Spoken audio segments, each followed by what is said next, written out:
Estão definidos os clubes que vão jogar as quartas de finais da Copa do Brasil de 2023. Ontem a gente já tinha tido 6 classificados nos jogos da quarta-feira: Palmeiras, Bahia, Grêmio, Corinthians, Atlético Paranaense e América Mineiro. E hoje a gente teve São Paulo e Sport às 7h30 no Morumbi e Flamengo e Fluminense às 8 no Maracanã. O primeiro jogo da noite, São Paulo e Sport, foi talvez o mais emocionante da rodada. A gente imaginava que o jogo de ontem entre Corinthians e Atlético Mineiro seria o principal, o que teria mais emoção, mas a gente acabou se surpreendendo, porque o São Paulo, que havia vencido o jogo de ida por 2-0 em Pernambuco, acabou se complicando no jogo de hoje. No jogo de ida foi um jogo bem equilibrado, mas no segundo tempo o jogador do Sport, Fabinho, acabou sendo expulso e gerou muito mais oportunidades para o São Paulo, que conseguiu aproveitar fazendo um gol com o Luciano e um gol com o Marcos Paulo. O São Paulo veio para o Morumbi com 2 gols de vantagem, podendo tomar até uma diferença de 2 gols para levar para os pênaltis e tendo que tomar uma diferença de 3 gols para ser eliminado direto. E aí começou o jogo, o Sport, até um pouco estranho, começou a fazer cera desde o início do jogo.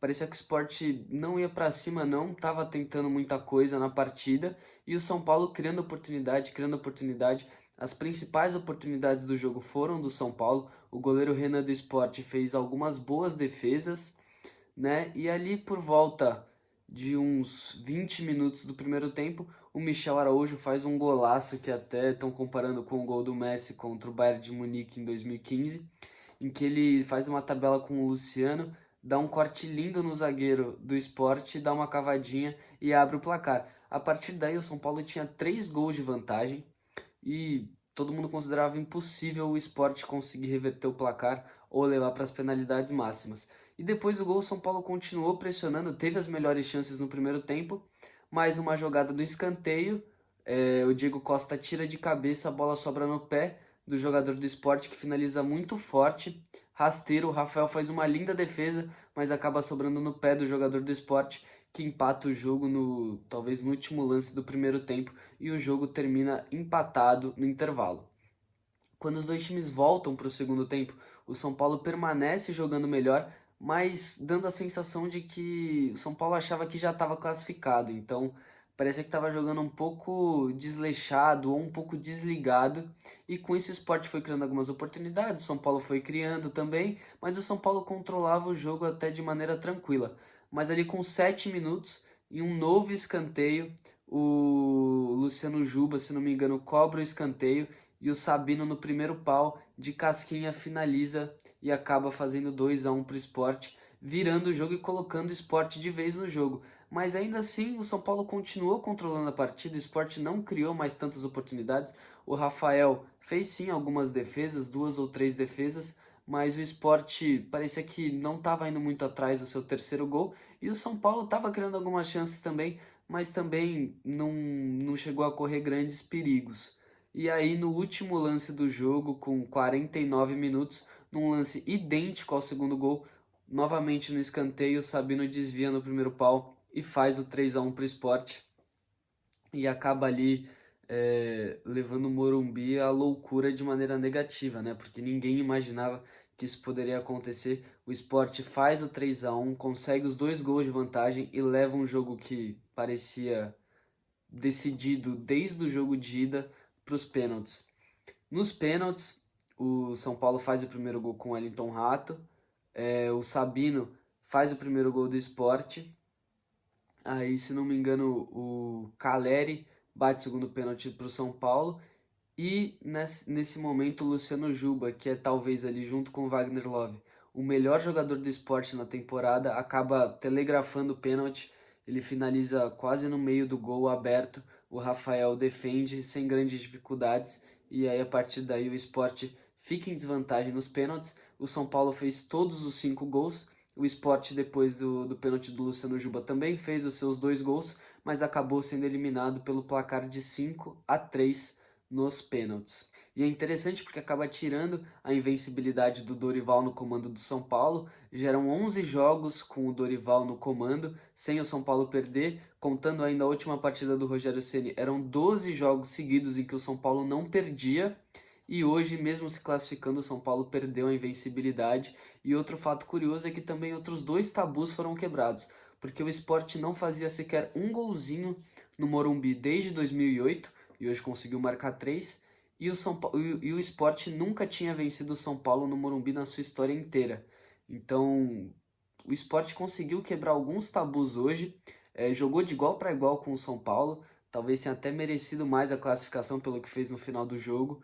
Então, o Sport ganhou muito respeito, né, de todo mundo que já dava o São Paulo como classificado, mas ainda assim não deu. O São Paulo passa para a próxima fase e vai ser um dos 8 times que vão jogar as quartas de final.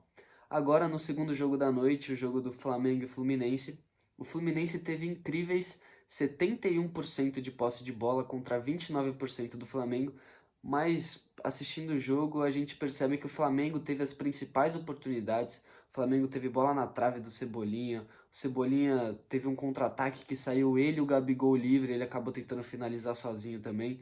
Então, o Flamengo jogou muito bem, se defendeu bem, o Fluminense praticamente não teve oportunidade de gol.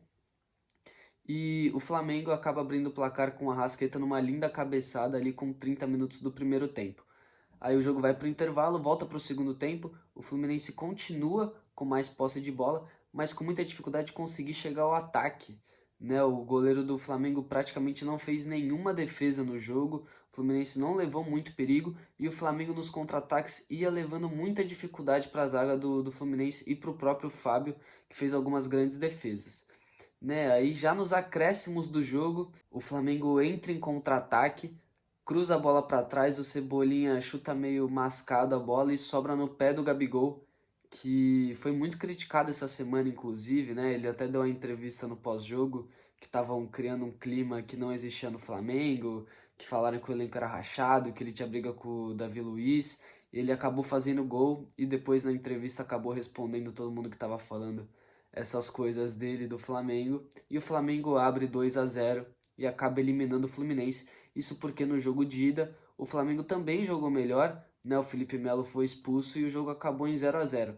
Então no agregado, o Flamengo vence a partida por 2-0 e elimina o seu talvez maior rival. Fala aí nos comentários para você, o maior rival do Flamengo é o Fluminense ou se é o Vasco. Eu sinceramente fico bem na dúvida, mas eliminou, se não o seu maior rival, um dos seus maiores rivais nas oitavas de finais da Copa do Brasil e também se classifica para a próxima fase. Então, na próxima fase a gente vai ter esses 8 clubes. Vale lembrar que ainda vai ter um sorteio novamente para definir contra qual time cada um vai jogar. Lembrando que qualquer time pode pegar qualquer time. Não tem, assim como na Libertadores, que tem os potes, que os times do mesmo país não ficam no mesmo grupo. Não. O São Paulo pode jogar contra o Corinthians, o Palmeiras pode jogar contra o Corinthians, pode ser Palmeiras e Flamengo. Qualquer jogo que sai no sorteio pode acontecer nas quartas de finais. Então, só recapitulando, a gente tem Palmeiras, Bahia, Grêmio, Atlético Paranaense, América Mineiro, Corinthians, São Paulo e Flamengo. Só time de qualidade. A Copa do Brasil vai estreitando cada vez mais. Né? Se não me engano, iniciou a competição com mais de 90 times e agora sobraram apenas 8. Então, realmente é uma competição que vai ser muito interessante de ver esse ano. Então é isso. Deixa aí nos comentários se seu time passou de fase, se o time foi eliminado. E quando tiver o sorteio da próxima fase, a gente vem gravar mais um vídeo aqui.